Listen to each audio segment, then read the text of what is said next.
Good afternoon, everyone. I'm Ted Ruger, the Dean of the University of Pennsylvania Carey Law School. It's my great pleasure and my privilege to welcome all of you today and to welcome with appreciation our panelists and guests who are going to be speaking on this important topic of the relationship of corporate governance to racial equity in this country.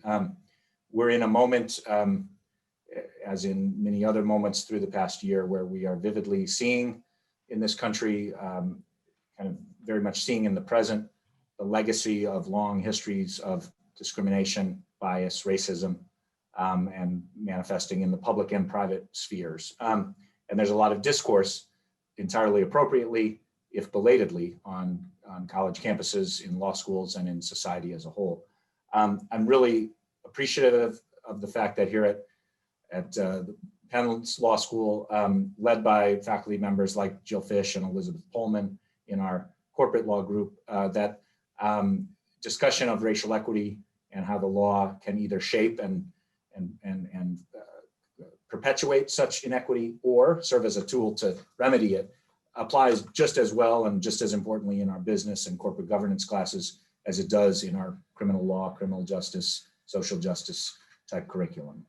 And it really is a testament to many of you who I see on the call, alumni leaders like Osagie Imasogie and many other alumni, other faculty and business and legal leaders from other entities. You all know this is true. You know how important the private sector and big corporations and corporate governance is for either perpetuating structures of inequality or serving to remedy them. So I really applaud ILE, the Institute for Law and Economics, and other partners who are participating in this conference for foregrounding this topic. As I said, I thank Professors Fish and Pullman and other leaders at ILE for pulling this conference together. And I'm just really happy that we're hosting it. I turn it over with appreciation to my colleagues who will introduce the substantive panel. But thanks for being here. I think that is my cue. So am I unmuted? Can you hear me? Yes. Great. So thank you, Ted. On behalf of Penn Law and my fellow faculty co-director at the Penn Institute for Law and Economics, Elizabeth Pullman, I want to welcome you to the third in our three-part series on racial equity in corporate governance. Today's session is entitled, "What, if anything, can a rebalanced system of corporate governance do to promote racial equity?" And we have a stellar cast of moderators and panelists to explore this challenging question. A few things before we get started. First, and perhaps most important, I want to thank former Delaware Chief Justice Leo Strine for his role as the catalyst for this series. Last summer, Leo came to faculty members at our three institutions, Penn, Columbia, and Stanford, with the idea for a program that would respond to the emerging and critical dialogue in this country about the role of business in promoting racial equity. He urged us to take the discussion to the next level and to generate concrete ideas that business leaders and those who advise them could take to move the ball forward. Leo, I hope we're responding to your call for action. Second, I want to acknowledge my counterparts at Stanford and Columbia. Eric Talley is co-director of the Ira M. Milstein Center for Global Markets and Corporate Ownership at Columbia, and Joe Grunfest heads the Arthur and Tony Rembra Rocks Center for Corporate Governance at Stanford. Columbia and Stanford hosted the first and second segments of this series, and if you have not been able to attend or watch the videos, I strongly encourage you to do so. Both programs were absolutely terrific. As with the previous programs, this program is being recorded and will be available on our website later. Third, I want to express my deep appreciation to my colleagues, Larry Hammermesh, Nadia Janetta, and Carlin Miller, for their work in putting this program together and providing incredible administrative support, including arranging for CLE credit. As I understand it, the CLA code words for this program will be provided to you through the polling function in Zoom, so we don't have to interrupt the discussion. And since this is a 2-hour program, over the course of the program, you should see 4 CLE words. Finally, I want to remind everyone that we encourage your engagement in the program. We will leave time for Q&A at the end, but we will also be monitoring the Q&A function throughout the program, and we encourage you to send us your questions at any time. Now, with no further ado, I'm delighted to introduce our program moderators, and we're really lucky to have them with us today, Lisa Fairfax and Omari Simmons. Lisa Fairfax is the Alexander Hamilton, and I feel like I want to hum a few bars when I say that, but you probably get that all the time now, Lisa. She's the Alexander Hamilton Professor of Business Law at the George Washington University Law School, where she's also the director of the GW Corporate Law and Governance Initiative. Lisa's scholarly interests include corporate governance, fiduciary obligations, board diversity, shareholder activism, affinity fraud, and securities fraud. Among her many achievements, she's a member of the Investor Advisory Committee of the Securities and Exchange Commission, and she's co-director of the Direct Women Board Institute, which promotes board diversity by identifying and supporting qualified women attorneys to serve as board candidates. She graduated from Harvard College and Harvard Law School. Omari Scott Stevens is the Howard L. Olick Professor of Business Law and Director of the Business Law Program at Wake Forest Law School.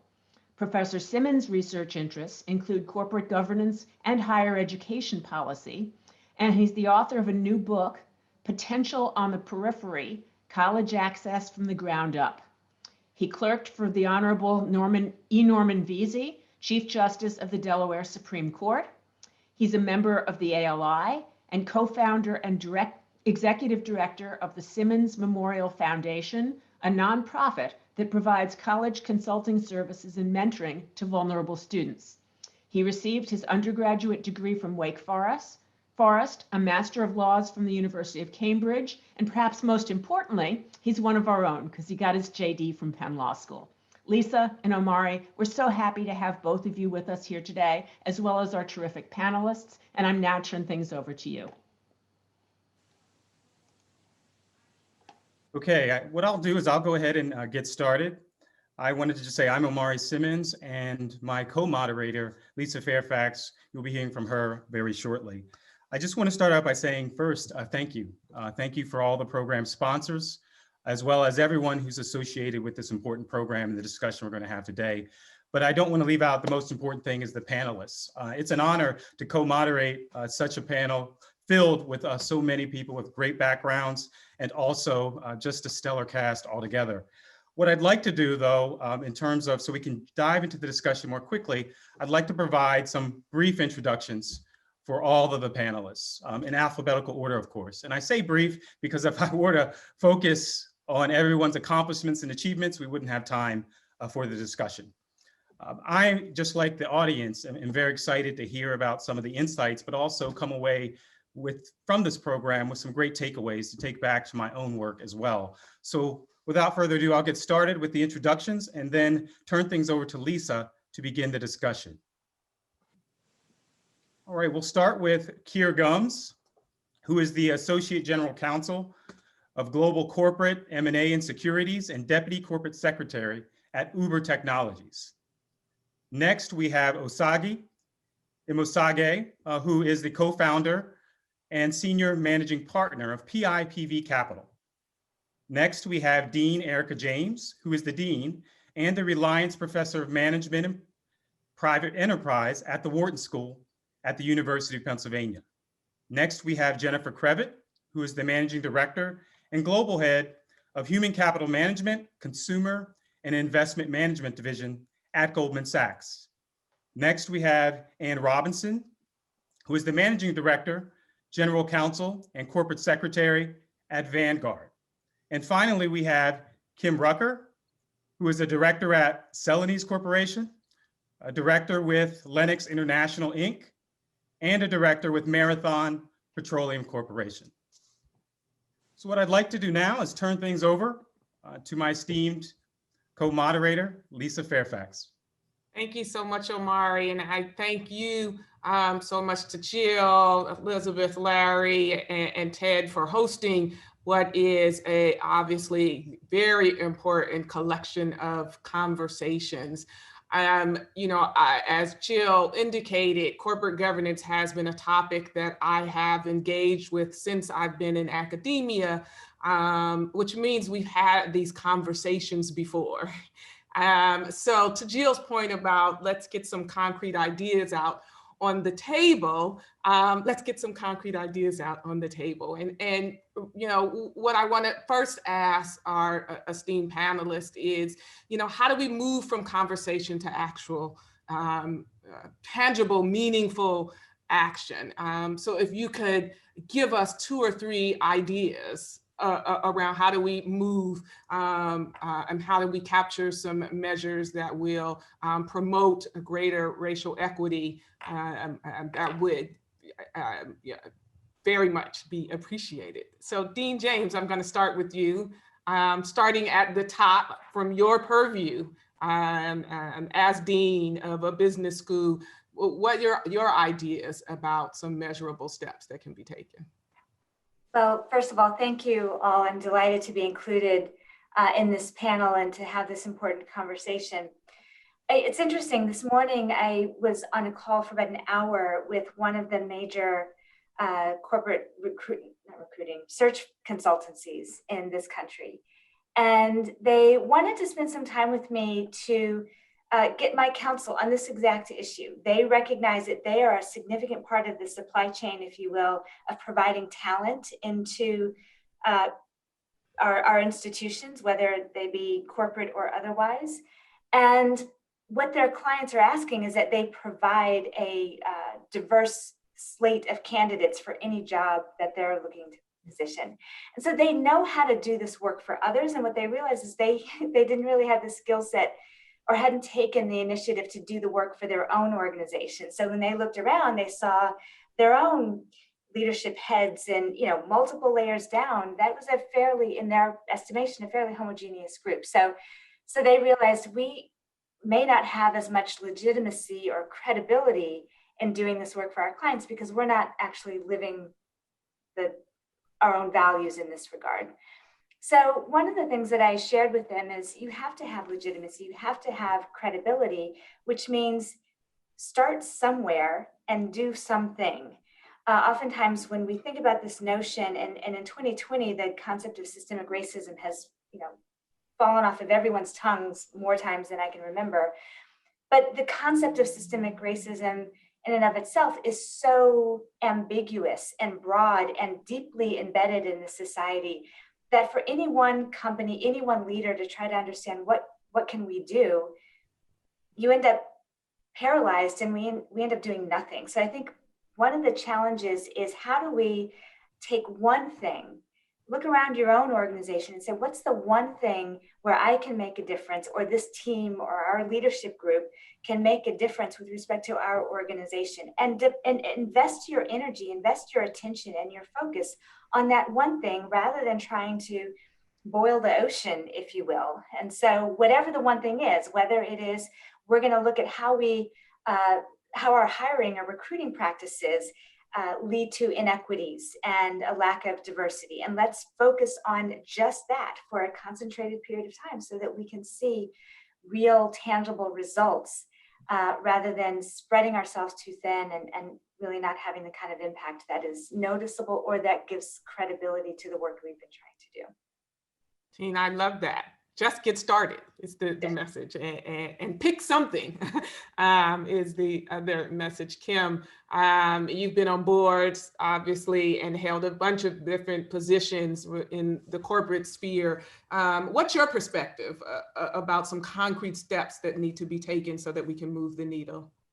Right. Thank you for the privilege of being here. And I want to build on that one thing. I guess 3 thoughts to really start. That one thing really, in my judgment, needs to be a little more internal reflection on what your core beliefs are as an organization. There is far too much instinct to be externally focused with quick platitudes and quick processes and quick diagrams and quick things that may feel good in the moment. And I think that keeps us from doing that deep internal reflection on, just as you figure out as an organization, what is your core business? And if you haven't done that, you're not going to be sustainable. I believe if you haven't figured out what your core beliefs are in this space in a very painful, careful, intentional, peeling back the onion way, almost anything you try is not going to be sustainable. So pick that one thing, but in my mind is sort of getting at your core beliefs as an organization. I think secondly, a part of that is a nice concrete entryway, because you asked for some concrete steps, is to really think about how your organization looks at bias, and bias in every form: unconscious bias, groupthink, affinity bias. I have found that's a very practical way to get into a very difficult and uncomfortable conversation. And too often we ignore fear. In this sobering moment, if we don't acknowledge the fear in this space, I think we do a disservice. And bias has a way of equalizing everybody, because we all come with certain bias to a situation. Certainly the racial dynamic is prominent, but that ability to recognize the bias, whether it be in hiring, whether it be in promoting, whether it be in how you train, who gets in front of the board, all those areas, how we think about our talent, are so critical. Again, so much focus on recruiting, but are we focusing on the garden, the soil we're bringing people into? And then I would just say third is just to encourage the power of innovation. I fought for most of my career against prescriptive corporate governance lists. I don't really prefer the term best practice. I think there is power in innovation and power in companies finding their one thing. And your one thing as a consumer-facing company might not be someone else's one thing as a high industrialized company. So helping people in the dialogue to experiment, to try and fail quickly, to recognize that most individuals, employees, consumers, and stakeholders will give people, leaders, and companies points for effort. And sometimes, again, it's that notion, Lisa, as you say, of getting started, but the effort needs to be authentic and intentional. Yes, that's very helpful. And I just want to highlight what you said around fear and making everyone appreciate that we all have it.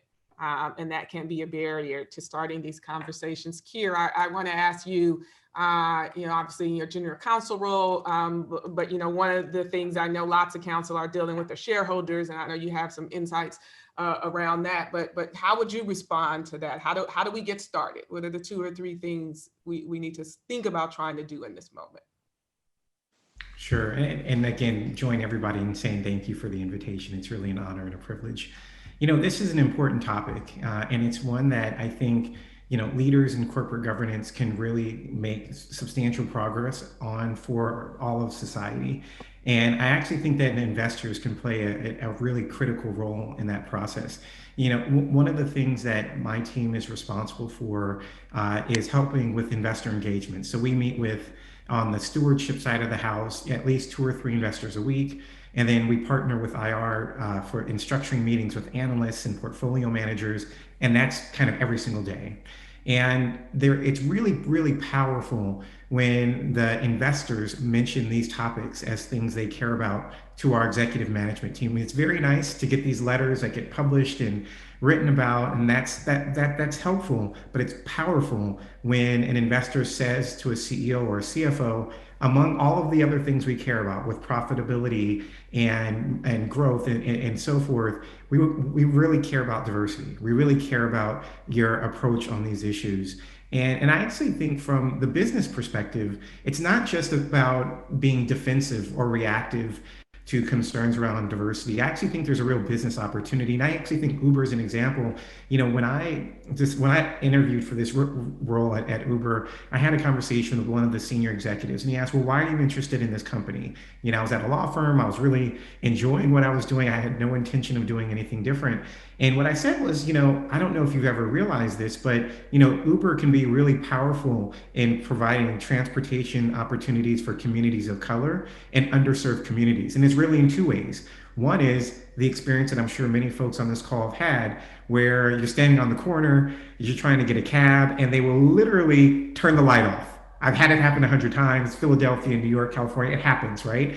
And when Uber first came out, for me, as a consumer, I loved the idea that there was this technology tool that would make sure that didn't happen again. And that's really a powerful business opportunity that the company has and had, and one that I hope we continue to leverage. And at the same time, in terms of creating economic opportunity, in terms of the drivers that use the platform to generate work, again, same thing. My family came from the Caribbean, and I get these cars, and I always have this spiel. I ask, where are you from? Why you've been doing it? And I can't say how many times people are like, I just got here. I just got to this country a couple months ago. I'm doing this to get started, to supplement other job opportunities that I have. That's an opportunity. And I think companies really need to recognize that. And I'll just say before I close out, on the measures point, there are specific steps. Investors, again, super powerful. In these conversations, you hold companies accountable to meeting consensus or not meeting consensus. What about holding companies accountable for meeting their own, normative statements about diversity? Lots of companies put out these diversity reports, including us. Are you holding them accountable for meeting their own goals with respect to those items? Are you voting for or against directors of companies that do a good job on these kinds of issues? Are you coming up with your own approaches in terms of metrics that you think are important for companies? And I think, again, if investors were to say continuously to senior management of companies, these are things that are important, it would absolutely change behavior. And so I think that's a concrete thing investors can do. Thank you so much for that. It's to Kim's point, right, about holding yourself internally accountable. And then this point about the power of investors, I think is so important. Kier, you also raised this really good point about the power of perspective. And that's what, right, a lot we've been talking about, the value proposition associated with diversity is the power in perspective, and links to, Jennifer, I know you appreciate this idea, especially because it links directly with this notion of human capital management. That's now all the rage, but certainly everyone has been talking about and has emerged as an important topic in particular for investors, right? So what strikes you as the 2 or 3 things we need to be thinking about and considering as we try to move this work forward?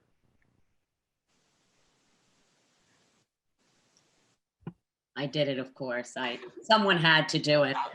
Sorry about that. Well, I was thanking everybody for inviting me again, as we all have. So it's interesting because as I listen to the prior panelists, we talk about one thing being intentional and authentic, and really focusing on our investors and measuring.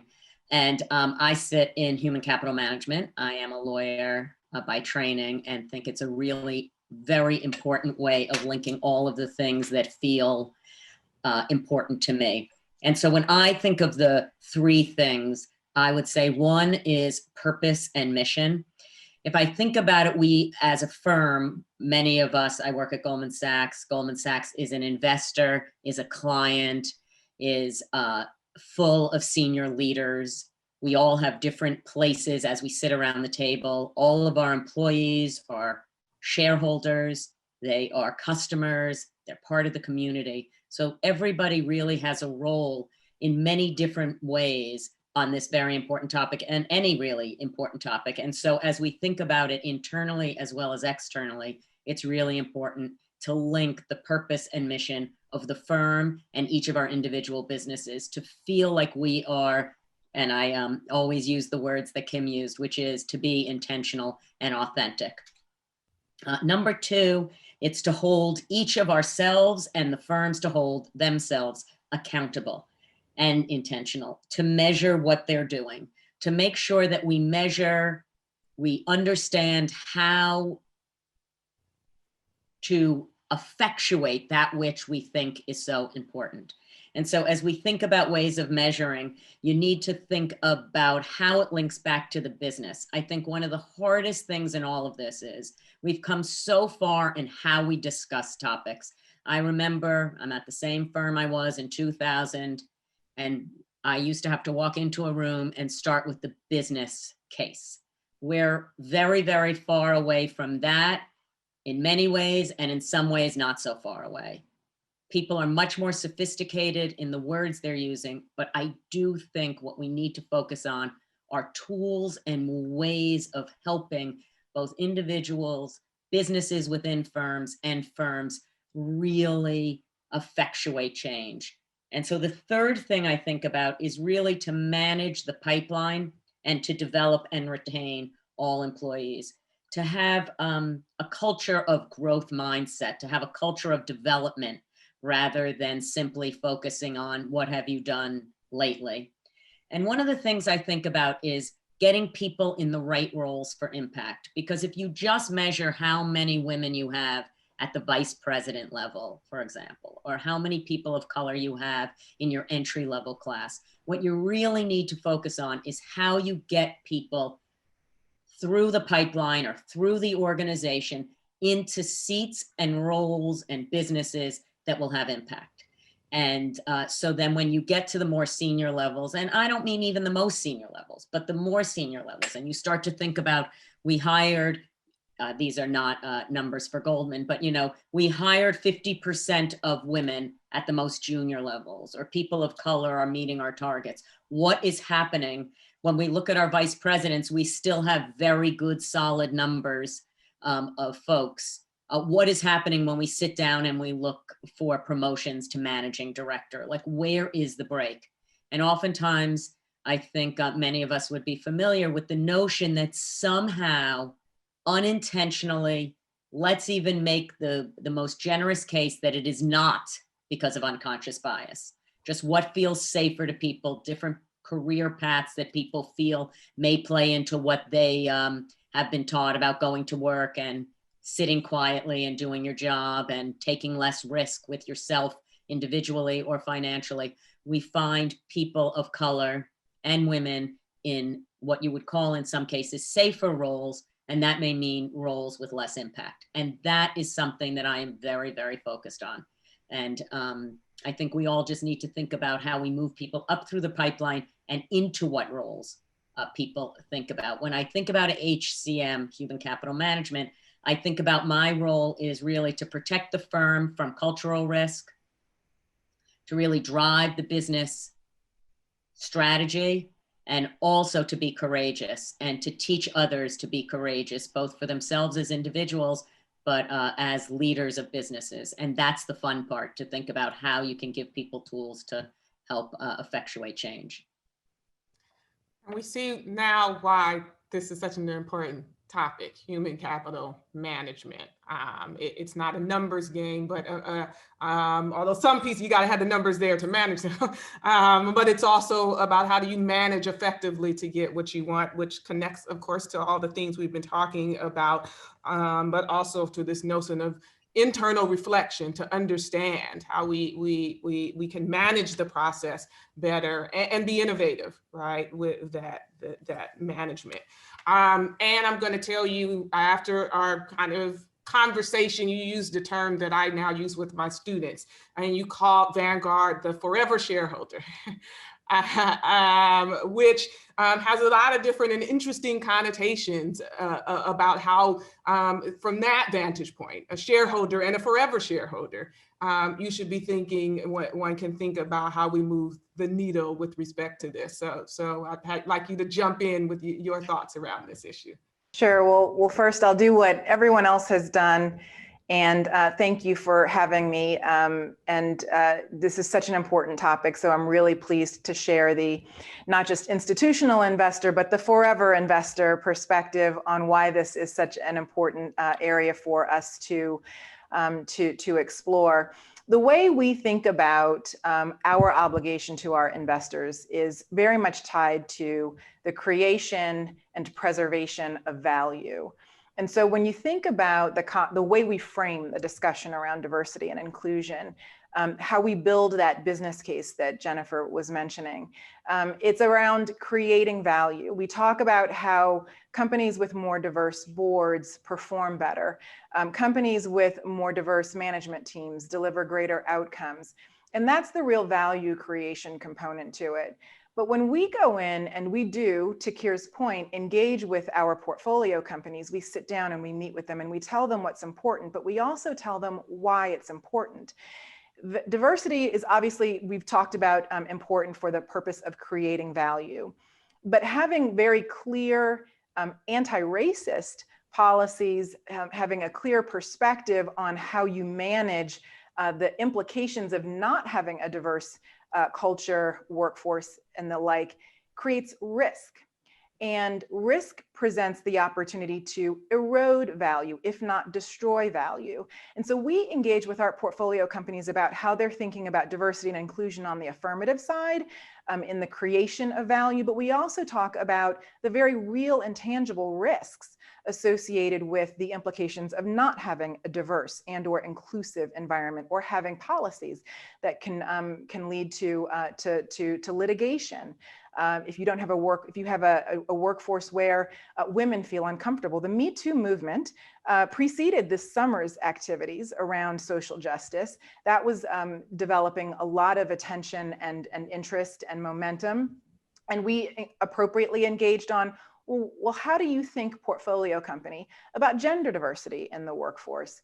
And what risks from a reputational standpoint do you undertake if you are all of a sudden in the news more regularly because your culture, your leadership are not promoting values for women executives? So we focus on risk management and oversight, and we want to make sure that both the risk management as well as the opportunity are firmly embedded in the entire strategy for the business. So Jennifer also talked about workforce and capital management. That's how you enable your business strategy. Well, to the extent diversity is an important component of that, we'd like to hear about that when boards talk about their talent strategy. When you talk about operating in communities, how are you connecting to your community? How are your policies? How are your how do you position yourself from a brand standpoint, reflect the community that you're doing business in? What are the risks associated with being a target for boycott, a target for protests?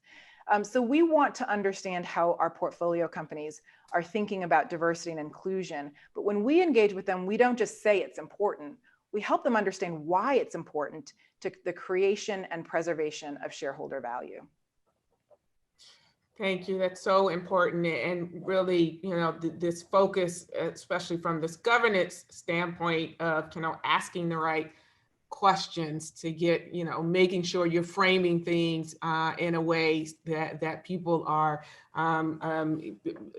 through the governance lens, focusing on these really important issues, I think extremely important. Osagie, I'll ask you, and I've got to say, as someone with an extensive background in the life sciences and private equity and venture capital, where I dare say there's not that much diversity. How do you think we should be thinking around these? What are the important kind of measurable actions you think need to be taken? Thank you for the question. And again, as everyone else has said, thank you for inviting me. I'm really driven by structure and systems. So from my perspective, we have to have a conversation on the board level. And we need to have a very frank conversation because I think Kim was talking about fear. Most times, if you presume that people are acting in good faith, fear is born out of ignorance, out of lack of understanding. And one of the things that I found absolutely crucial is to have a frank conversation about whether there's a correlation between intelligence and the amount of melanin that is in your skin. Whether there's a correlation between intelligence and gender. The reason I mention those things is that it may sound like an uncomfortable conversation, but the problem is that most people come to the table with a set of assumptions about those issues. Now, they may not articulate it, but it's what is animating their actions, and it's what is animating their fear. And we need to have a frank discussion about this. I'm open to that dialogue. I'm more than glad to have a conversation on that. I, for instance, believe that the science is relatively clear, that intelligence is dispersed throughout the human species, irrespective of the amount of melanin in your skin or your gender or your sexual orientation or your religion or your ethnicity or anything of those things. If that happens to be true, and I passionately believe that it's true and the science is there to back it, then someone should explain to me, how is it a smart thing to keep out 50% of the human species in your business? How is that a smart thing to do? How is it a smart thing to deprive your business of the intelligence and the creativity of different ethnic groups or different perspectives? And so if we don't have that kind of conversation, I think we're pouring water into a basket, because the underlying issue is that people think that they're being nice, that this is a charity, that is kindness on their part to talk about diversity. Really? Seriously? I'm not interested in any of that. That's kind of nice to have, but I'm actually not interested in that. I'm very much interested in winning. And I'm interested in the best possible team I can get. And so if we don't have a frank conversation about what is the underpinning of the issue of diversity, if we gloss over it and jump into, oh, we need to have a diversity program, I never do that. I think, hold on, let us talk. This is a smart thing to do. It's a business thing to do. Now, if it happens to be nice, well, that's good too. But someone has to explain to me how it's a smart thing to keep out that level of intelligence. So that's where I start. And that has to be on the board level. Once it is understood that it is an important business issue, then the rest kind of flows, doesn't it? That's what corporations do best. Once we understand that this has a direct correlation to how much money we can make, then all of a sudden, it makes sense for us to do it. Now, here's my second issue. I think it was Einstein that said the mark of insanity is doing the same thing over and over and expecting a different outcome. In my world, in the private equity venture capital world, here are the hard numbers. Less than 1% of capital goes to people of color. Less than 3% go to women. We've been doing this for over a century, and those are the numbers. So the idea that we're going to change that without an active intervention, without a conscious decision to change it, is ridiculous, because the so-called normal process does not result in change. If it could, it would have done that over a century ago. So my second point here is we have to be, when we use the word intentional, I'd like to be very clear about this. We have to be intentional in terms of intervening to change the process. We have to be intentional, we have to be targeted. The reason we have less than 1% of capital going to people of color in the venture capital world and less than 3% going to women is because we were intentional about doing it. If you think about it, normal averages would not result in that. So we've made a subconscious, intentional decision to do that kind of outcome. And if we're going to change it, we have to be equally intentional.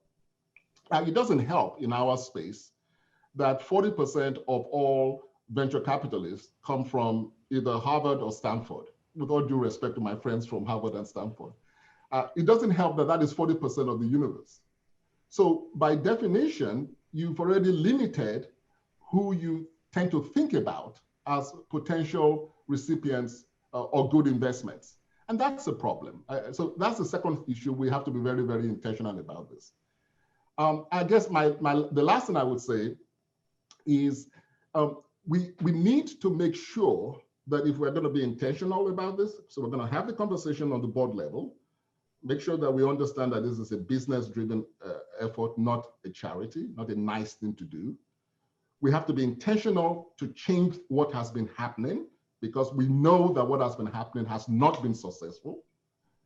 And then we have to be realistic in not having different standards to judge success. What do I mean by that?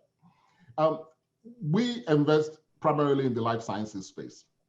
It's a weird sector. But in terms of drug development, the industry standard is that a 95% failure rate is success. Most big pharma companies have 5% of the drugs they start developing to make it successful. But they are used to that and they're comfortable with that. What I've seen firsthand in many instances is that once we start going down the path of diversity, all of a sudden we have different standards. Every diverse candidate must be a superstar. Every diverse candidate must succeed in everything that they're doing. And if they are 90% there or 80% there, all of a sudden we reach the conclusion that it's a failure. We ought not to do that. If we're going to go down this path, we have to make sure that we use the same standards, which means that we have to be willing to accommodate the normal range of lack of success. And it should not be that if you have one diverse candidate in a particular role and that candidate does not necessarily become a superstar, that means all diverse candidates are not successful. Because we don't do the same thing with candidates that are not diverse. So those are the three things that I would say are crucial for us to think through these issues. And if we start from the conceptual side, I think the rest of it flows in rather nicely. If we skip the conceptual discussion, I think we're pouring water into a basket, and it's hard to maintain and to have meaningful success with the other issues.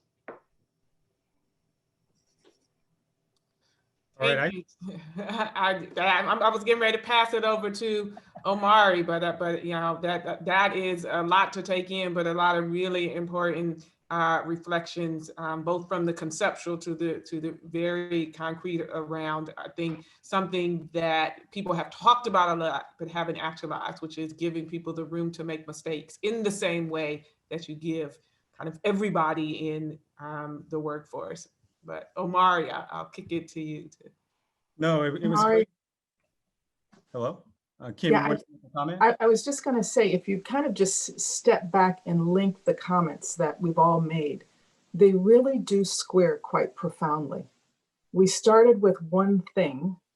We started with getting at your core beliefs of race. And then we just talked about peeling that onion of what your core beliefs are about your assumptions about race and gender. So if you really take away that practical nugget of whether you're sitting on a board of directors, you're sitting in an executive team, you're sitting as a professor, you're sitting as a lawyer, I do think there's something very profound in this moment about that very tough reflection, individually, collectively, organizationally, about these issues that are going the opposite way of quick platitudes, complex policies, and a lot of external outreach that, to me, feels pretty superficial. No, that's a wonderful comment, bringing things together, and it's a good segue into the next question. When I was hearing the comments, something that just came to mind, just as a practical matter, is that sometimes we spend a lot of time trying to build elaborate systems to tackle sort of a meta problem like racial equity. But sometimes the best solutions are more direct, and they're right in front of us, in our own house or at the front door. Easy and convenient analogy would be the Department of Homeland Security. It's right in front of you and among you. And so it's a great place to start. I also take something away from all the different insights that the panelists have offered, is that there's a distinction to be made. Granted, we're not dealing with these issues for the first time. We've been tackling them forever, it seems. So that leads to the idea that, yes, I hear the comments and you're saying you can work hard. You can work hard on racial equity and not necessarily be impactful. And so I think a good thing about this panel is that we're not just about working hard, we're about working smart and trying to be more impactful in this area to really make a concrete difference. And so that leads me into the next question. And that's really, you hear proposals all the time about how this may work, but it's in theory. In theory, it sounds good. And to Kim's comment, sometimes you can tick a box and do a range of different things. And so in theory, it sounds good, but what are the real challenges in the tripwires, in the trapdoors, and the problems that you might envision running into? And all of you have these types of experiences, and I think that's something that's very important. And I'll just throw another follow-on question to that one about the challenges that you foresee. It has to do with the actual conversation itself. Is the actual racial equity conversation itself a tripwire or a trapdoor? And if so, how do you prevent it from being just that? I'm sure there are a number of people in the audience who want to talk about these issues, but may be hesitant to do so. So I wanted to see if you could address that two-part problem, challenges and trapdoors, but also the conversation. And so what we'll do, we'll start with you, Keir. So I'm gonna, if you guys don't mind, indulge me. There was a question that came in that actually ties to what I was gonna say. The question was, a lot of what we're talking about is more general from the management perspective, and what can boards specifically do. And I think it ties to comments that all of us have made, but to be very, very specific, you know, it's all about not just talking about it, not just having the conversation, but taking action. And I'll just be specific to us. We had a conversation that started, frankly, 4 or 5 years ago about diversity. In this case, I'm not talking about just racial diversity. And I think none of us are just talking about racial diversity, just to be clear. What it was about gender diversity, racial diversity, and diversity more broadly, including sexual orientation. And at Uber, at least, there was a recognition that we had a cultural problem as it related to diversity in the workplace, particularly with respect to gender. And it's not a problem that's unique to Uber. Frankly, it's a problem that a lot of tech companies have, in that you don't see as many engineers and tech folks that are women or of color walking the halls of Silicon Valley as you do straight white men. That is just facts. Those are numbers.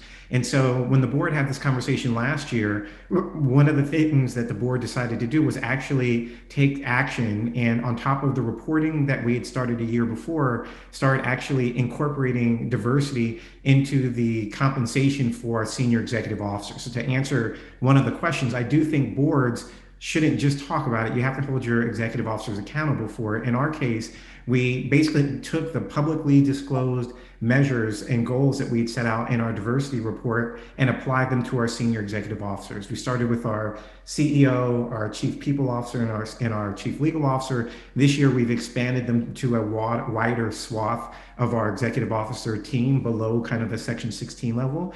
And, you know, I think the board did so because they recognize that if you don't actually incentivize people through compensation to take action on these things, nothing's going to change. And so I think that that's part of it.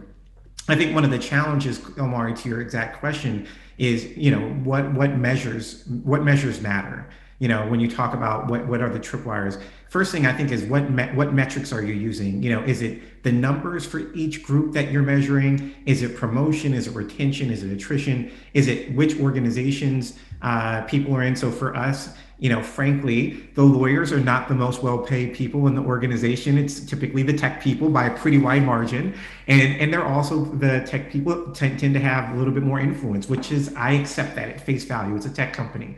And so in light of that, when you're thinking about diversity, it isn't sufficient if all of the people of color are in kind of the customer support jobs at an organization. You got to look, okay, are they in tech? Are they in positions of leadership? And so that's, I think, one of the challenges. I think a second one, which the group has called out, so I won't belabor it, is an implicit bias problem. And for the record, someone said this, but it's true. Everyone has implicit bias. There was a study years ago I love to talk about. It was a study where you had this paper that was written, and they distributed it and said to one group, this paper was written by a white person, to this other group, this paper was written by a person of color. Both groups categorically rated the paper lower when they thought it was a person of color. Full stop. Didn't matter what the ethnicity of the rater was. That speaks to implicit bias, which we all have. It's very hard to combat.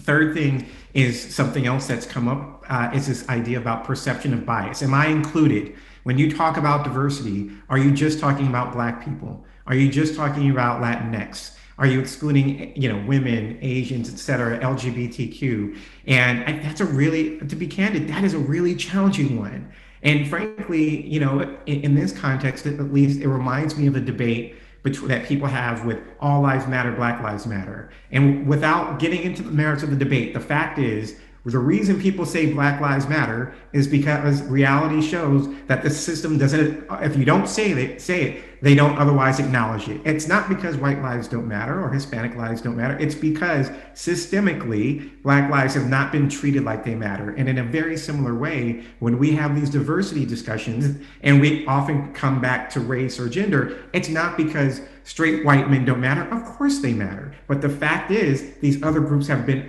there hasn't been enough attention paid, and these other groups are underrepresented disproportionately. That's the same challenge I think that we all have to deal with. And then the last one, which goes to a point that everyone has made, is fatigue. You try, you have a lot of energy, you focus on a program, you put your best efforts into it, and either, to Osagie's excellent point, the candidate that you bring in fail at a disproportionate rate, or you don't get the candidates you want, or the candidates don't stick around to get promoted. Those are just challenges, and organizations and people and leaders get tired. They get tired of running their heads into the same brick wall, and they give up. And I think that is something that organizations have to grapple with, and it's part of the reason we're having this conversation in 2020, as we did in 2010, as we probably had in 2000. Those are just, that's part of the challenge. Okay, I'll stop there. Well, Keir, those were some, great comments in terms of, how things are operating at an operational level and getting some concrete steps that can take it, but also some of the challenges. It's a good segue into talking to Kim about some of the things that I remember her speaking about in terms of different DEI approaches across different types of companies. And I wanted to see if you could fill us in on some challenges that you actually foresee. You've had the experience not only of being general counsel of large companies, but also from in your position as a director, you've had experience across industries. And so could you speak to some of those potential challenges that you foresee on the horizon? Yeah. So thank you, and fully agree with the previous comments. I think they were just so spot on. I think I just would emphasize, it kind of comes back to, one point, if you're in different companies and different industries, knowing where you can have an impact, really spending the time to figure out where your lever can be. So you're not trying to do everything for across sort of peanut butter, and then you're ineffectual and there's no impact. Consumer-driven companies that are going to be more affected from sort of a social media generational are going to have one issue. An old line industrial company that has a certain workforce because it's situated in a certain city or a certain place, they're going to have a different set of issues. So understanding where your levers are and where your trapdoors are kind of go back to that onion peeling of how do we think about this issue and what are our core beliefs about this issue and where can we put our power behind it to move the needle, as opposed to making a lot of activity but not a lot of impact. I think the second thing is every company and every board already has a suite of tools and programs. We spend time on reputational studies. We spend time on risk management. We spend time in compliance. We spend time in engagement surveys. Companies have affinity groups. There are so many existing tools out there, and understanding why they are or are not effective. Rather than sometimes we like to create a whole new rubric and feel like we're doing something, instead of that introspective look to say, we already have a lot of strategic discussions, and are we including DE&I effectively into those corporate strategic discussions? There are so many things that we already have that need to be evaluated for their impact and for their effectiveness and for their integration into this issue. And then I finally would just say, kind of going back to those core beliefs, are companies interested in being purpose-driven companies? How do you think about your purpose, your value, your mission, and how do you think about that depending on where you're sitting? I really think that notion of purpose-driven, which expands the pie, which is more looking at stakeholders, not just stockholders, gives you a different lens, gives you a different frame to look at these issues, as opposed to the discussion that is, we have one pie, we have to divide it among people, and it's a zero-sum game. There's an interesting comment you made with respect to the idea of sort of the discussion, how we can actually expand the conversation. And there's been a lot more discussion concerning corporate purpose and stakeholders, and particularly with an ESG focus. And so there's potential perhaps in that environment for deeper discussions concerning racial equity, but also linking it back to a number of things many of you had said, linking it back to sort of the business purpose as well. I remember you also speaking about different types of models, and maybe there's not one particular type of model that might work for DE&I efforts, the siloed approach versus something more comprehensive. I think it's when you come back to this idea of purpose, this introspective look, that says there's something more. There's something more than just these mechanisms. There seems to be something else there. Culture really matters in companies and can make a real difference in outcomes. With that being said, I want to now turn to Osagie. You'd mentioned certain things to sort of get the discussion moving and things that should be done. But stripping that away, what do you think are some of the challenges or tripwires?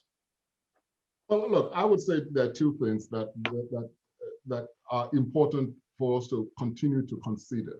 The first one, there's been mention already of metrics. I always chuckle because you can decide what you're going to measure. And one of the things that I find the most, frankly speaking, offensive is when people show up with metrics that show year-over-year data. And the reason I find that offensive is if I give you a penny this year, and next year I give you 2 pennies, I have a lovely chart that shows a 100% increase, which is a legitimate statement. But you only have 2 pennies. How does that work? So let us pick metrics that are truly meaningful, all right? So if we're gonna say what percentage of our spend goes to a diverse, for instance, supply chain, well, the only question we should ask is what percentage as a percentage of our total spend? That is the only meaningful metrics. That's the only meaningful metrics.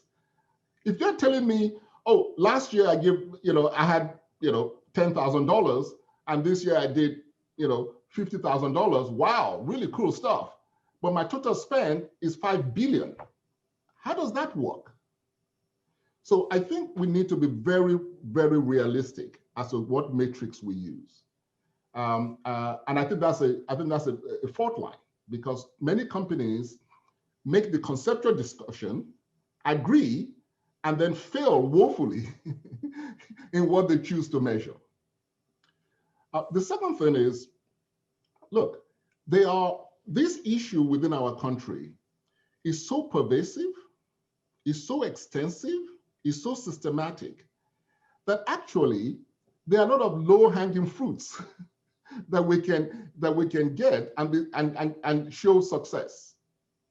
Because we've been doing this for so long. So if you have 1% of capital going to African Americans and 3% going to women, it doesn't take much for you to make a big splash because your premise is so low.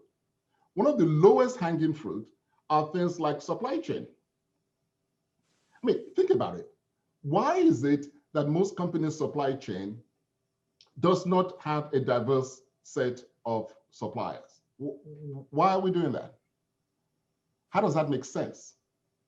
Especially when, in many instances, the more diverse our supply chain is, the lower our cost. Because the new guys who want to come in are going to give you a discount. So again, it doesn't make sense if you pause and you think about it. The problem is that we keep on doing the same thing over and over and over, and we don't pause to think about it. So I would say the metrics that we use are important, and let's just deal with the low-hanging fruits. I'm not saying that we shouldn't, get off the ground and climb the tree and get bigger fruits and higher fruits, but let's just pluck the low-hanging fruits first, and let's do the things that are relatively straightforward, easy to do. I concur with that too, and I think it builds upon this theme. Sometimes those things, you mentioned low-hanging fruits, but the things that are right in front of you, such as supply chain, something that you can actually do something about relatively quickly and right. have it. And one last thing about that, on the supply chain one, I always point out, it's not costing you any more money. It's the dollars you're going to spend anyway. It's just being intentional on how you spend it. So these are things that don't cost you any more money, but you could have a profound impact. In fact, it could save you money because you have a more competitive supply chain. So why wouldn't you do it again? Oh, good point. Anne, I want to talk to you as the forever investor. And from that perspective, obviously divestment is not always an option. And so you could speak to us concerning some of the tripwires and challenges you see, but also about that conversation. You talked a little bit about the conversation in terms of linking it to business risk. But could you speak to some of the tripwires or challenges from your perspective as an investor? Sure. And this is great. I'm having so much fun listening to all of the other speakers because they're just teeing it up so beautifully. But we, as we've talked about, we are the forever investor. So Vanguard, the majority of our investments are held in index funds, which track a benchmark index. And so we're not picking and choosing securities in the same way that majority actively managed products do. We're invested in a security for as long as it's in the underlying benchmark, which means that in order to drive that value creation, we want to make sure that the security performs. And so we go in and we have those conversations. The point of the conversations and the reason why we share what's underpinning the things we say we value. The real meat to that is whether or not we will vote our shares in a way that reflects how seriously we think the issue impacts value creation.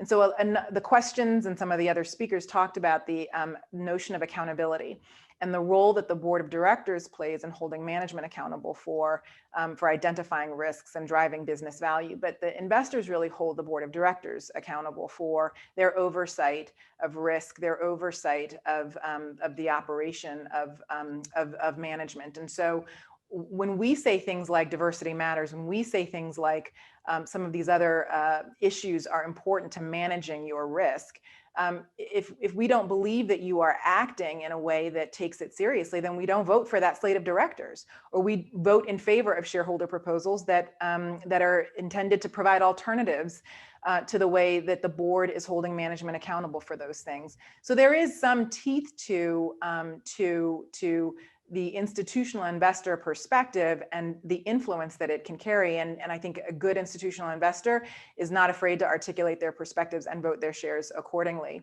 But one of the things that we do, just to touch on some of the other comments that have been made, the other areas that are really important as part of that ongoing dialogue, we talked about metrics. I think a couple of people have mentioned the importance of metrics and the importance of good metrics. One of the things that we advocate for with our portfolio companies is really good disclosure. You don't know the value of data. You don't know the value of your penny unless you have really robust disclosure so that you can put a value on what you think you are seeing. If you've got half the data, you don't really know what it means. So disclosure is a really important component of what we advocate. I love Kim's comments about being very internally focused and making sure that you are looking within instead of solely trying to focus on managing to the external environment. And I'll spin that just a little bit to say that one of the risks that we see from a reputational standpoint as you are considering your stakeholders is that authenticity. If your house is not in order internally and you step outside and start making representations about your commitment to diversity and Black Lives Matter, your employees will call you on that. They will tell you, they will tell the external community the extent to which that is in fact true. If you take statements about, what you believe from an environmental standpoint, and you don't engage in practices that are environmentally sound, the community will call you on that, and that creates very meaningful reputational risk. When you think about companies that are very heavily reliant on consumers and brand loyalty, if your customers do not find that you're living up to the brand value that you have stated with respect to diversity and your commitment to your diverse customer base, you might see significant erosion of brand loyalty and consumer consumption. And those things are very real. We expect our boards to hold their management teams accountable for that, and we hold boards accountable for that. So those are just a couple of areas that have been touched on already. And I want to just close on one thing, because when you think about tripwires, we are not just an asset manager, we are a company as well. We have thousands of employees. And so we struggle with some of the same issues that we hold our portfolio companies accountable for. And in the middle of this summer's unrest, I penned a message to our crew members, just articulating what I thought some of the key areas that we needed to stay focused on were. And I said, in order for us to really get past this moment, to make this movement meaningful, we would have to be focused. We would have to not be distracted by the debate between whether peaceful protests are really riots, but we had to focus on what the issue is at hand. I also said that, listen, there are generations of systemic racism. There is generations worth of policy, practice, bias that we have to undo. You're going to have fortitude. This is not going to happen overnight. And you're also going to need for us to have fellowship. And that means that we're going to have to hold hands, lock arms, and get through this together. And I've heard so many people talk about some of the tripwires, and they are the exact opposite of those key principles to advance things. So fear. Fear is absolutely going to undermine your focus, your fortitude, and your ability to drive fellowship. Fatigue is exactly the opposite of digging deep and staying the course when you know that you're looking at a huge mountain. And then the other thing I would highlight is friction. There will be friction because there are a lot of tensions associated with the shift of power, the shift of wealth, the shift of opportunity, in an environment where there has been such asymmetry in all of those things. And so friction has to be managed and it has to be acknowledged, but you've got to address it in order to preserve that fellowship and that fortitude. So those are just some of the key things that struck me when I was thinking about tripwires, is that they are almost the direct opposite of all of the things that you really need to drive change. So thank you. No, that was wonderful. And actually to get sort of the perspective of an institutional investor. And the idea here is that, yes, you can use blunt instruments in voting. And it's interesting we're talking about those things are on the table and can be influential in that way in advancing things. Also, pulling from other comments, the idea of elevating disclosures, meaningful disclosures, because you want to make sure that they reflect measures that are indeed relevant and impactful with respect to the business and advancing racial equity. And then the other part you discussed, there were all these tripwires and the idea about fear. I think in our previous discussion, one of you, I feel it was Kim, indicated that fear doesn't always listen to facts.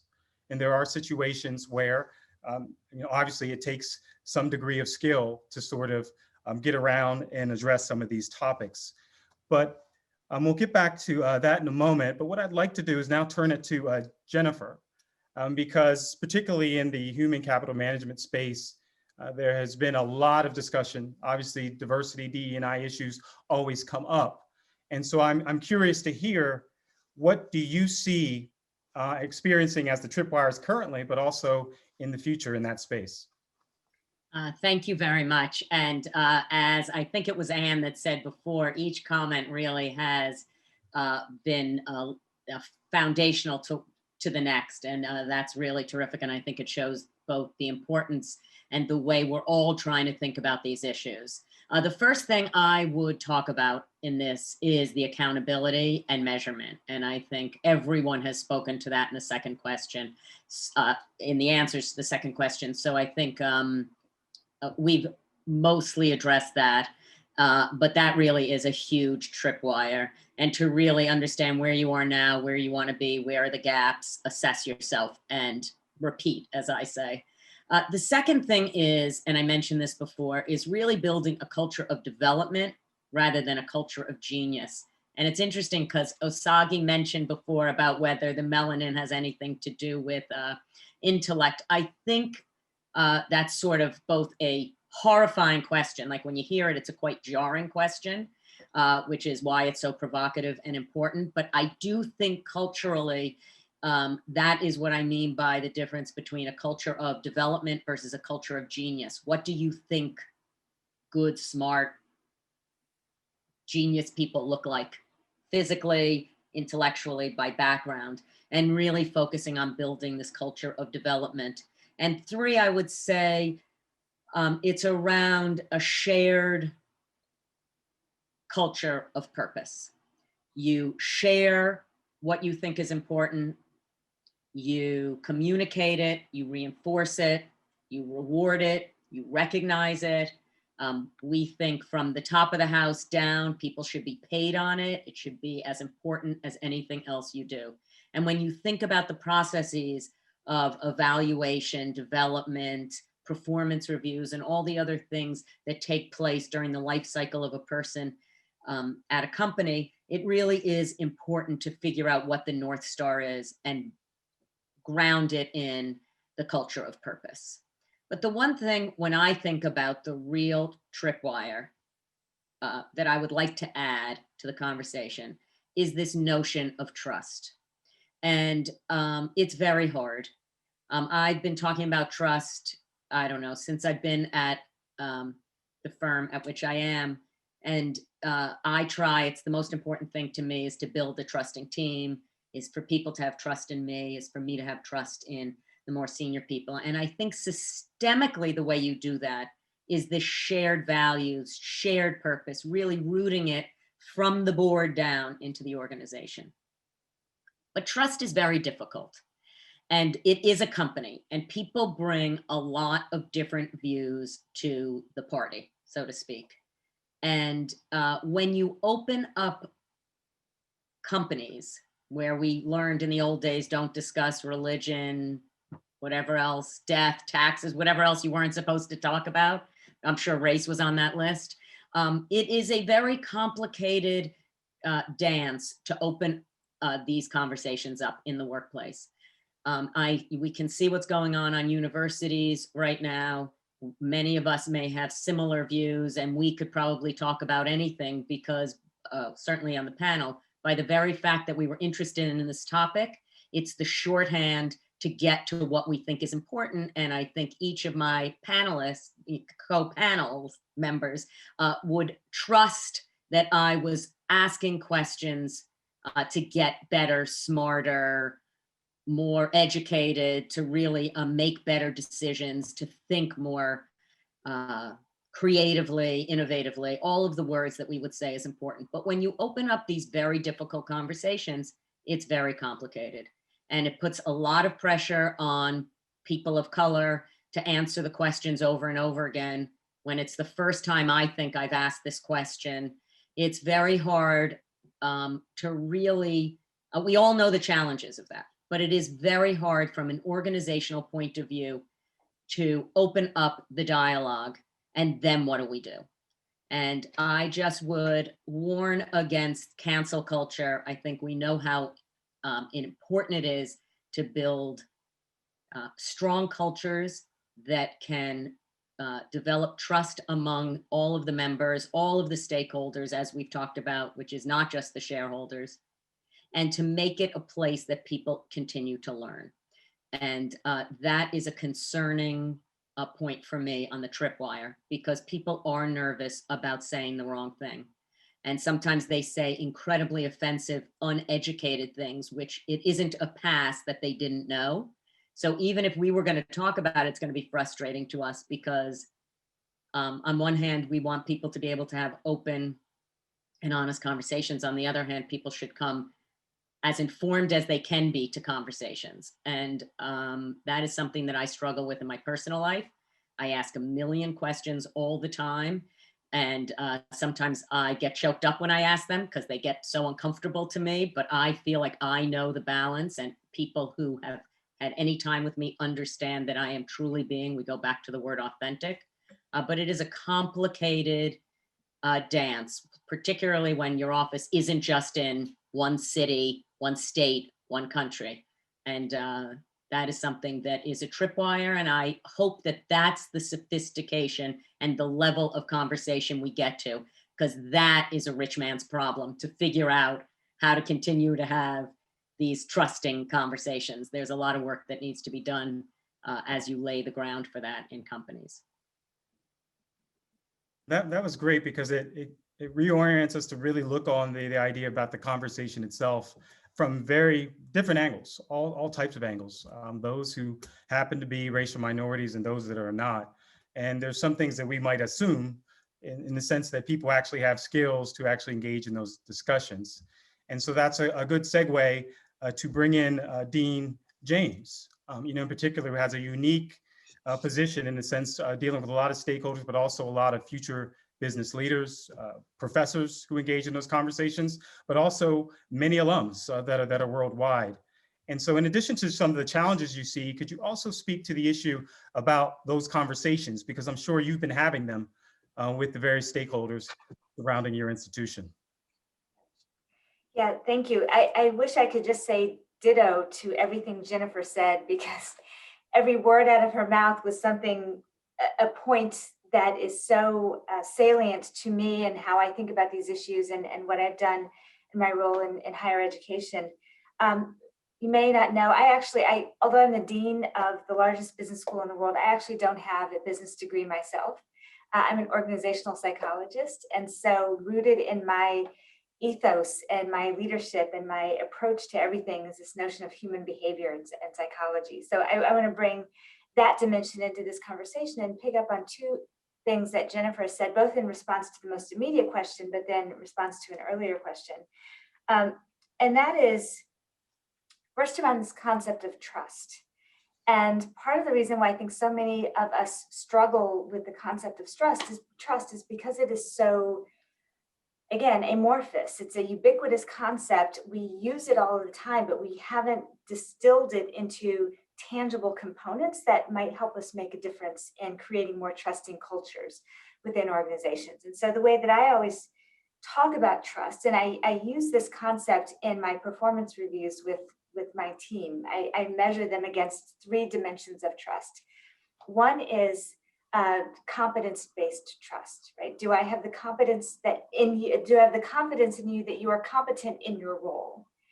And when we talk about diversity and equity and how we measure people's competence, it goes back exactly to, I think, Osagie's statement about melanin and the relationship between that and how we perceive of people's capabilities and their competence.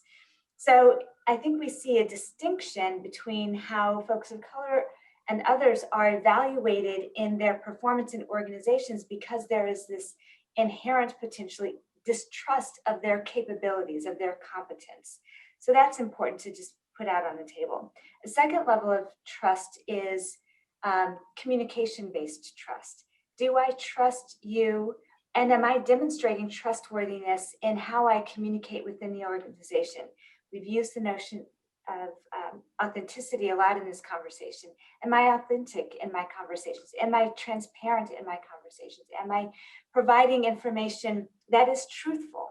And do people perceive me, or can I perceive others in my organization that the conversation and the communication is trustworthy by those kinds of dimensions? And then the third component of trust for me is, I'm speaking on a law panel, so you might have a different meaning of this, but contractual based trust, right? And I know that might seem an oxymoron, because trust if you were trusting, you would necessarily need a contract. But what I'm talking about here is there follow through? Is there commitment to doing what you say you're going to do, right? And so that's an important dimension of trust. And all three of those areas, I think, speak directly to the kinds of relationships that are formed or not formed in organizations when we talk about trust across differences that exist. So the notion of trust, I think, is in fact itself a tripwire to successful efforts around diversity, because there are so many different ways in which trust is perceived to be lacking or can be broken, particularly when there's difference that defines the relationships in an organization. The other thing that I want to pick up on, Jennifer actually mentioned this in response to the first question. You illustrated that what matters is helping to develop people to be in positions of impact within the organization. And I completely agree with that. And there's some research from many years ago where an organization was really wanting to do right by diverse employees who were coming into the organization. So at the outset, that them being onboarded and socialized. And so the practice that this company put in place was to pair a new diverse employee with a diverse existing professional in the organization. But what they didn't fully appreciate was most of the people in those roles were in non-impactful positions. They weren't in P&L roles. They were in public relations, for example. And they might be great as a person to help you learn the norms of an organization and to be a trusted member to sort of share experiences with, but they're not necessarily going to help you advance because they themselves are not in positions to have influence in the organization or to have the kind of impact in the organization for themselves to advance, much less a new person coming in. And so I hearken this to the concept of education because I believe it was Maya Angelou who said, when we know better, we do better. And organizational leaders have to learn, they have to educate themselves when oftentimes very well-intentioned practices are actually not having the results that they're looking for. And the only way they'll appreciate or know that is by engaging in their own self-development and their own education. And I think when we talk about from a governance standpoint, there is a responsibility for every director of a company to educate him or herself in these matters connected to racial equity, diversity, inclusion. Every corporate leader has a responsibility to educate him or herself in these matters before there's any valid way that they're going to come together as a culture or as a group of leaders and try to affect positive change. So education. Amen. Is critical.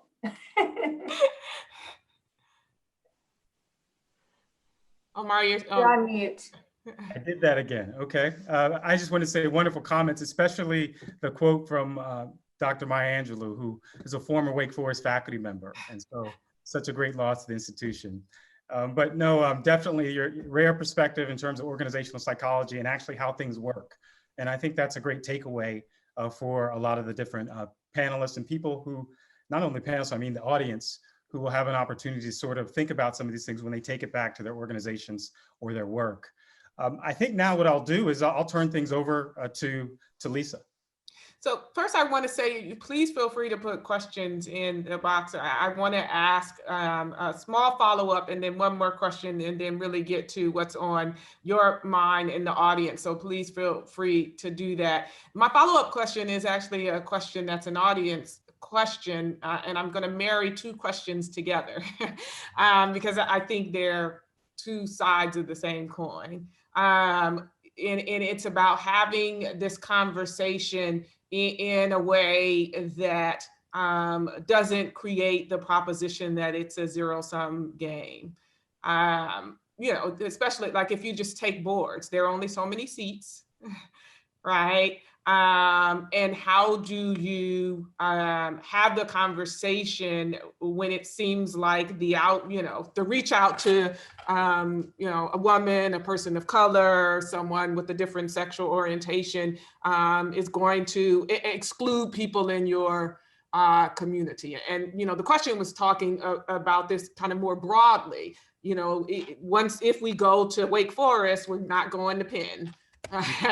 And I have a connection to Penn, an alumni network to Penn, and like these longstanding relationships. And the reason why I say it's a flip side of the coin, because I think, one of the resistance to affirmative action is, that hurts me. And certainly, oftentimes when you see board diversity studies, there's one study that stood out to me only because it showed a bunch of white men just kind of standing in suits.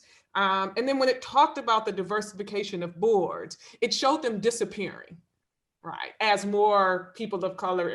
And I just thought to myself, I don't know that that's the way to have the conversation. This idea that as we appear, you disappear.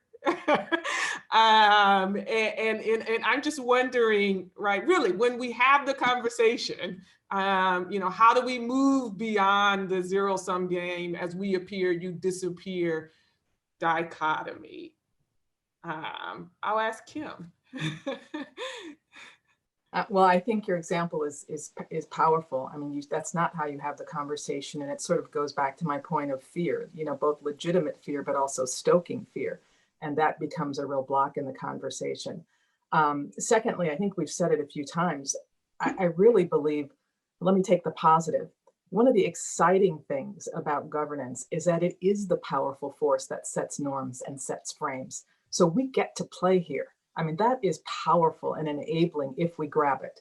And we also are very good in this community at every level about definitions, about decision quality, about dialogue, about disclosure. So in the most positive sense, in a somber moment, I think remembering what we're good at in this profession, what we're good at in the world of governance is actually so needed. So I like to remember that when sometimes it feels overwhelming and negative.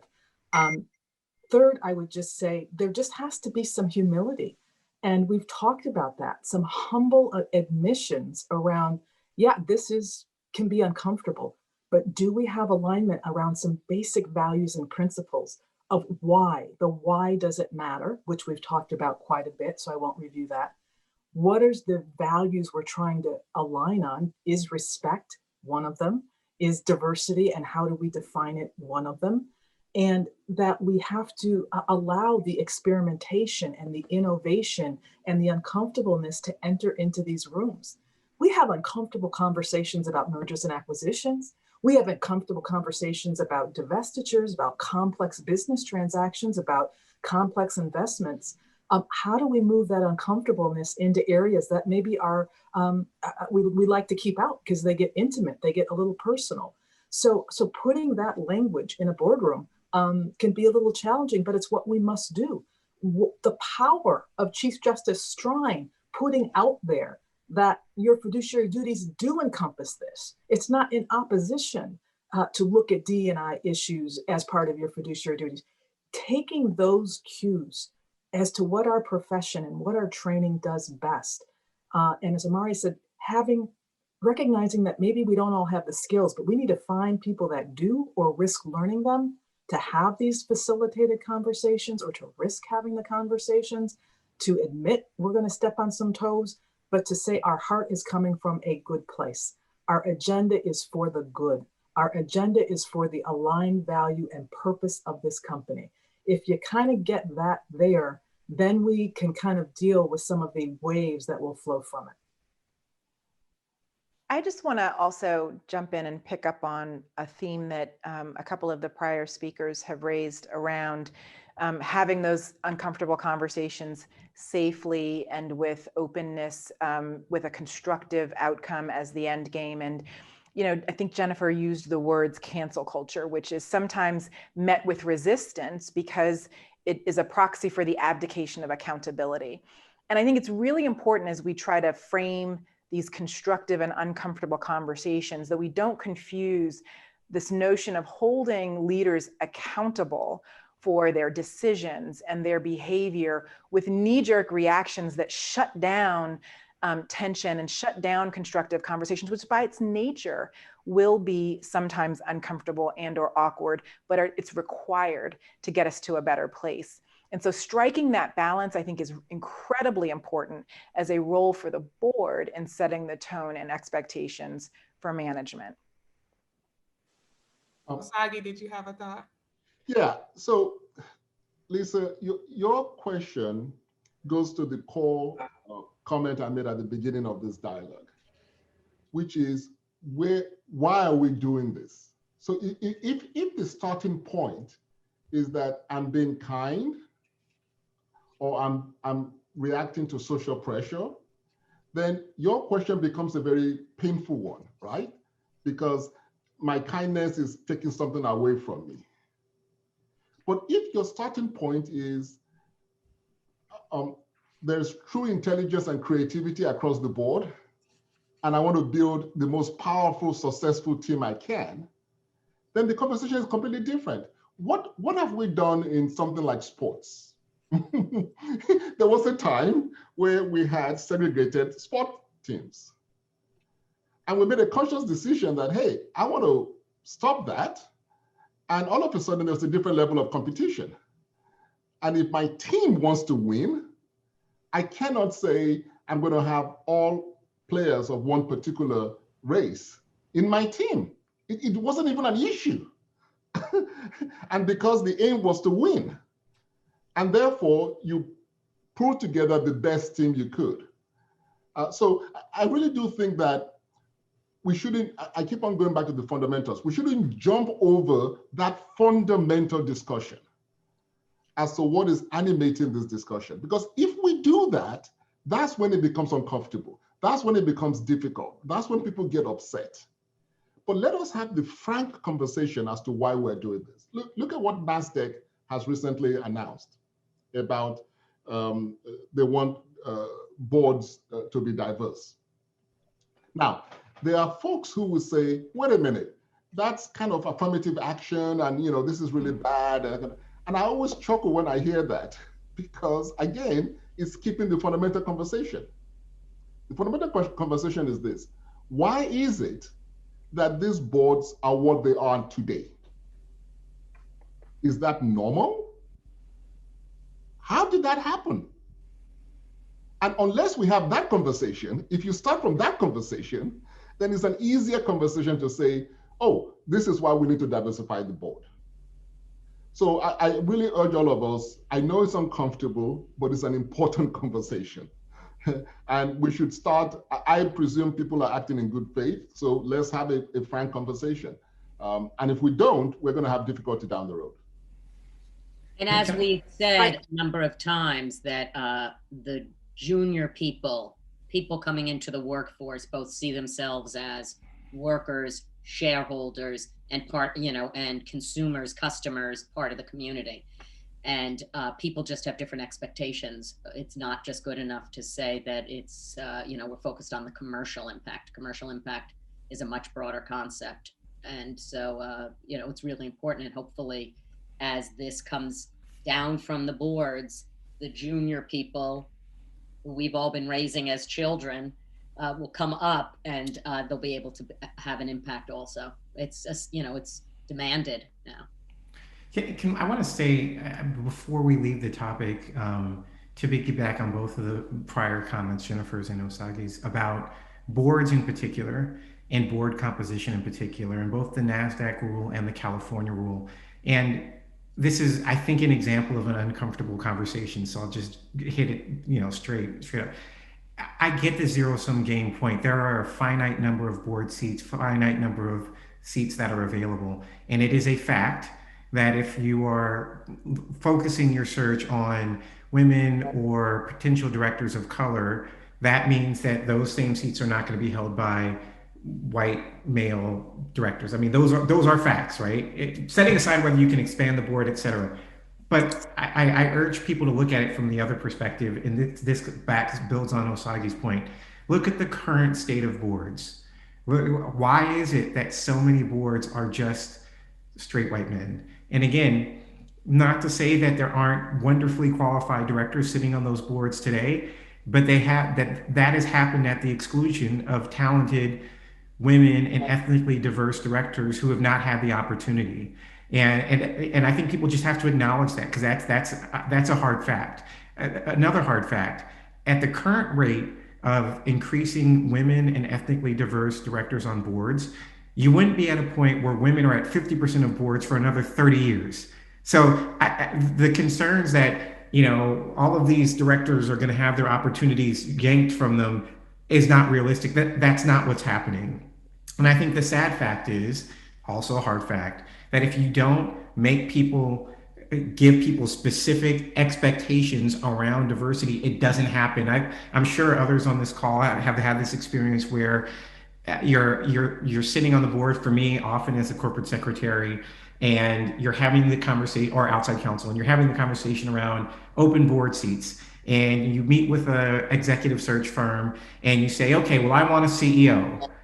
Well, let me just tell you, If that is your number one criteria, you've already reduced the pool of potential candidates dramatically, because there's already a problem with CEOs who are ethnically diverse or women. So you've just shot yourself in the foot. Same thing if you say, I want people with this experience and this specific thing, and it's super narrow. You're making it hard on yourselves. And so and we've all had the experience, I'm sure, where you say, well, we really care about diversity. Can you get us, make sure you include, women and ethnically diverse people on this slate, and you get literally the same 10 directors who are on 100 boards, which, by the way, is also a problem with the white male directors too, right? It's the same people. Not to throw any particular search firms under the bus, but there are many search firms where I've been in that conversation over decades, and it's the same lists of people. And so you look at the measures like NASDAQ in California, it's not by happenstance that organizations are looking at those kinds of mandates to address this issue. It's because nothing else is working, because just trusting people to do the right thing and expand the pool that they're looking for has not had the desired effect. And so I just encourage people who don't like quotas. No one likes a quota, but the fact is, if you don't put some expectation out there, it will never happen. To that point, one of the things that I think is very powerful that directors can do, both directors who really care about this issue, directors of color, women directors, is we form our own lists.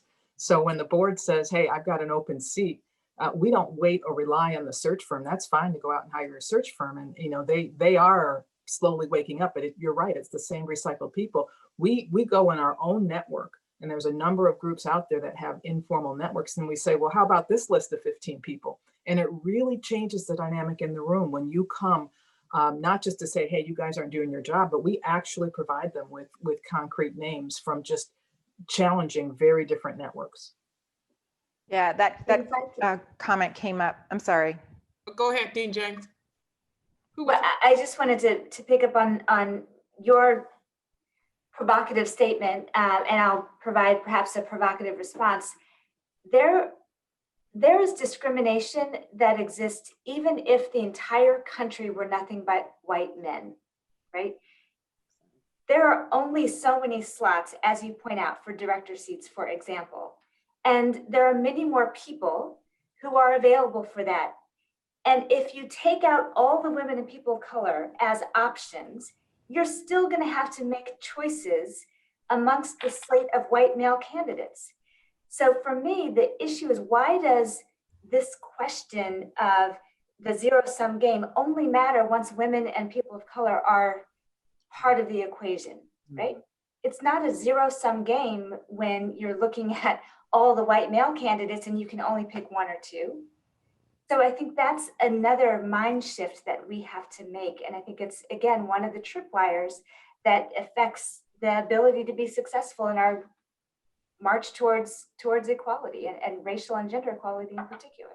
Yeah, very powerful. I'm so glad I let you go first, because that is exactly a wonderful lead into the other point I was going to make, which is that the absence of diversity that you see absent a blunt instrument like the kind of guidance that NASDAQ put out is really quite reflected in the composition of a number of predominantly white male boards. And one of the things that we engage with portfolio companies on when we ask them about their board effectiveness and their skills matrix is, what are the skills, what are the experiences, what are the things that you believe you need to manage an effective board? And the high-level responses will quite often capture a wide range of life experiences, professional experiences, geographic experiences than what you actually find on the board. And when you lead with, I need a CEO, you are creating homogeny at such an extreme extent. You really can't be operating as an effective board that has a different vantage point for each issue that the board is expected to oversee. And so one of the things that I think NASDAQ's guidance moves very much in the right direction, but it's not even enough. because you will find that you will, that in response to that, there'll be greater compliance with those expectations. But until, back to Kim's focus on introspection and internal evaluation, you really do the work to understand what is required for your company in your industry with respect to your clients, constituents, and the like, you will have a solution that may not be responsive to the problem that you're trying to solve.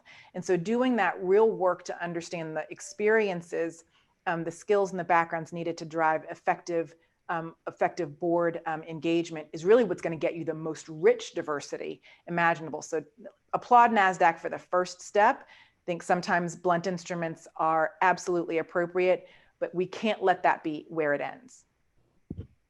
Yeah, absolutely. And you guys all answered without me asking this question about give me some thoughts on the NASDAQ proposal. I would also just say, to Ann's point, it is also, what you're saying is reflective of what Osagie was saying about it, but the facts need to be on the table. And the facts are this, to everyone's point around this question. The skill sets that are required to be a board member are not CEO, right? It's interesting, there's some who want to shift the focus away from race and ethnicity and demographics to experiential diversity and, say that's really what we need. But, as a kind of, let's not focus on that, because somehow we're going to get that if we don't focus on it. And the facts are, if you look at boards that are all white, as compared to boards with diversity, the boards that have racial and ethnic diversity are the only boards that have also diversity of background and experiences and professions and et cetera. So in fact, the fact is you won't get that kind of diversity either unless you focus on race and ethnicity. So I think that is kind of really important to say. So I just had to get my 2 cents in right there. I want to ask this question that came in that talked about, what we saw in the summer of last summer, where a lot of companies making pledges around support of racial equity, racial justice, without really giving us detail about what that support looks like. Do any of you guys have ideas, recommendations about, what that support should look like? A lot of companies did it in terms of contributions, right? We're going to make a contribution, they said vaguely, and or we're going to, so if anyone wants to take a stab at answering that. Maybe I'll go first. So for us, over the course of the summer, there was a lot of things that the company did. I think probably the best thing that we did was take our time and figure out what made sense for us and be somewhat internally reflective and honest around our own shortcomings with respect to racial equity within the company, both in terms of our employees, but also in terms of our relationships with drivers and other users of our platform. And we made 14 commitments on racial equity, which I'd certainly encourage people to look at. I'd say the 2 things that stand out to me that were, look, and I'll just be honest, it was a very challenging time, in part because, like most companies, there's a very strong desire to speak and to come out with a platitude and a statement and all those sorts of things. And I'd be lying if I said there wasn't internal debate about that. There were folks that wanted to speak immediately and others that wanted to be more thoughtful. And fortunately, I think the thoughtful camp won. And when you look at those commitments, they recognize the unique role that we play, both as a consumer-facing company, but also as a tech company with respect to racial equity. And the 2 ones that I would highlight that I think are powerful. The first is the role that tech plays in equity. And that is, we are a technology company where a lot of the products and services we provide relate to mobility, both in terms of people using the ride sharing products, but also with respect to delivery. But the truth is, there are programming decisions, there are algorithms, other things that can have impacts unintentional impacts on communities of color that were unanticipated. And so one of the things that we did is we created an internal working group composed of policy and engineering and tech and legal, really focused on creating equity with respect to the choices we make as we deploy technology, as we develop services and products. It's basically, we had an ongoing, what we call the fairness working group. And I actually think that is quite significant. We'll see what happens, but as you develop new products, one of the things this group does is look at what are the unintentional and intentional impacts of these products on communities of color, and are they things that we are proud of, that we want to champion? Are there things that we need to fix before we roll those products out? So that's one. Then the second one that I'll mention is, again, looking at our own workforce. If you look at the percentage of Latinx and Black employees at Uber, you'd find a disproportionately high percentage of them within what we call our community operations team. They're kind of the face of Uber. The people interact with drivers in the onboarding process. They're the customer service reps and the like within the organization. Not intentionally, it just is what has evolved. But we recognize that being unintentional doesn't mean it's okay. And so one of the things that we've created is a pipeline basically for introducing employees in that part of the workforce at Uber into these leadership and executive and tech and engineering roles, so that on top of the other things we're doing with expectations around leadership and the like, that we are making sure that our own workforce has this internal mobility so that these employees of color have the opportunity to ascend within the organization. I would add one thing that we did, I think, differently than we've done in the past, is we really did focus on our employees. And I shouldn't say we haven't in the past, but we had like a lot of listening opportunities, getting communities together. I think that the George Floyd situation was so breathtaking. I know that's redundant. And so clearly an indication of systemic racism that it catapulted the discussion, I think, a little further along internally among the employees. I don't mean at the senior levels. And so we got out a lot of information about how to talk to your kids about race. How do you, as a manager, discuss race at these very meaningful levels? And this goes back to trying to build a culture of purpose and trying to build trust in an organization as an employee, as a manager, as a senior leader, as a person in my community, as a consumer. And I think it has been quite effective internally as well as externally. But I think that's important to acknowledge each of us as individuals and the firm. Lisa and Omari, let me give another way in which we can talk about this question of diversity. And it comes from my mother's people are the Yorubas, and the way they have processed their philosophy is through very deep concepts, which sometimes loosely translated to English are called proverbs. And they have a wonderful proverb that deals with the question of diversity.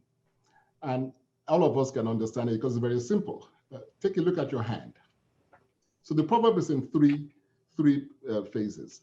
The first one is that if you look at your hand, the dear Lord has been quite creative, right? Each one of your fingers is different. Every single finger is different and is independent. So that's the first part of the proverb. The second part of the proverb is what holds your fingers together is your palm. Something that is bigger than your individual finger. The third part of the proverb is, when is your hand the most powerful? It's in two settings. One, when it's a fist, and the other one when it's a handshake.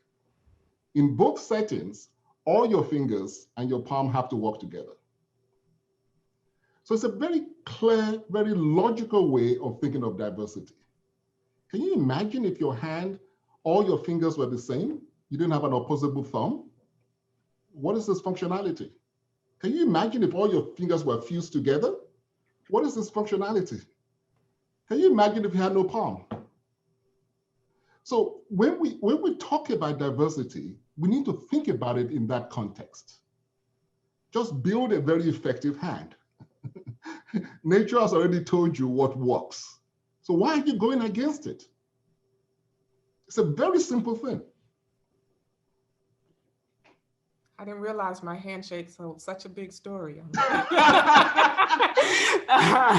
Absolutely, I love that. Omar, did you want to follow up with something before we? Yes, before we wrap up, I'm looking at the time, but the other thing, I didn't want to leave us on sort of a critical note, but I was going to assume the posture of a critic. And some of the questions had actually raised some of these issues. One about the diversity concept and that it seems a bit amorphous. And a lot of the answers today said you have to be intentional. You have to be direct on what you're talking about because it can end up being an issue. And I'll just throw it out there with respect to the NASDAQ rule. Yes, there's a spot for gender, but then there's also a spot that's shared among underrepresented minorities and persons who identify as LGBTQ.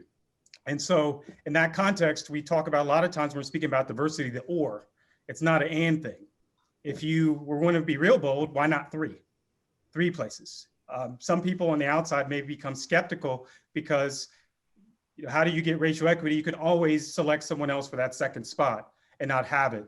And so I think that's also a challenge too, in that the idea you have to be direct, but also piggybacking off another question that's asked, a critical thing, I guess some people are it sounds good, the idea how you have to look at it at this hand, as Osagie had said, but people don't do that necessarily, because if they did, boards would look different. And looking at the people and the composition on the board, it does raise some concerns. Kim had talked about the informal ways, the new way, another type of network alternative to get alternative slates for independent directors. But is there anything else besides that could actually stop this logjam? And so you don't really have to answer that, but I am curious that recognition that really if people were thinking about this and committed to that, we'd be further along. So how can you shake that up at the board level for people who are relatively homogeneous? And on the NASDAQ proposal, I don't want to dismiss it. It's a step in the right direction when you think about 75% out of the 3,200 companies that are on the NASDAQ don't even meet that criteria of having 2 directors. And so it's a step in the right direction, but you can also be bolder in other ways.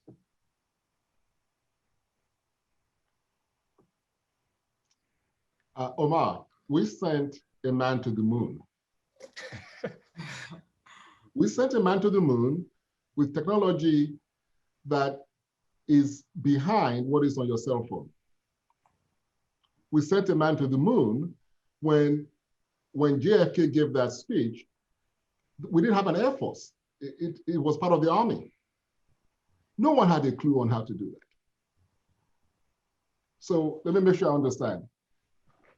The same country that did that, we can sort out diversity on our boards. We can sort out diversity in our companies. Really? The only reason we sent a man to the moon and brought him back is because we decided we're going to do it. This is not a complicated issue. And look, I think that we spend too much time, going through intellectual gymnastics on this. It's only one issue on the table. Do we want to do this? And if the answer is yes, we'll do it. If the answer is no, we're wasting our time. It's not this complicated. We have the skills, we have the smarts, we have the resources. And I think that we need to have this conversation along those lines. Let's cut through all the crap. Let's talk about what is real. Do we want to do this? And in my view, the only reason we should be doing this is because we make more money. It's the smart thing to do. So to me, it comes down to a very simple set of thought processes. And I urge people to think along those lines. I would just say that power is not given up easily, as we see with what's going on in our country today. So I love your thought. But I believe fear is not rational many times. And there are many people who absolutely would answer your question, no. I agree. So the question is, in light of that, then what do we do? And that's my point, Kim. Yes. That it's not, we should stop. You see, we spend so much energy talking theoretically about this issue. Let's have a frank conversation. Yes. This makes economic sense. This is what we should do. It's a smart thing to do. So if you say no, you are saying no because, and now we're having a main conversation. Well said. Yeah. Okay, so that's my point. Don't let us talk around the issue. Let's talk about the issue.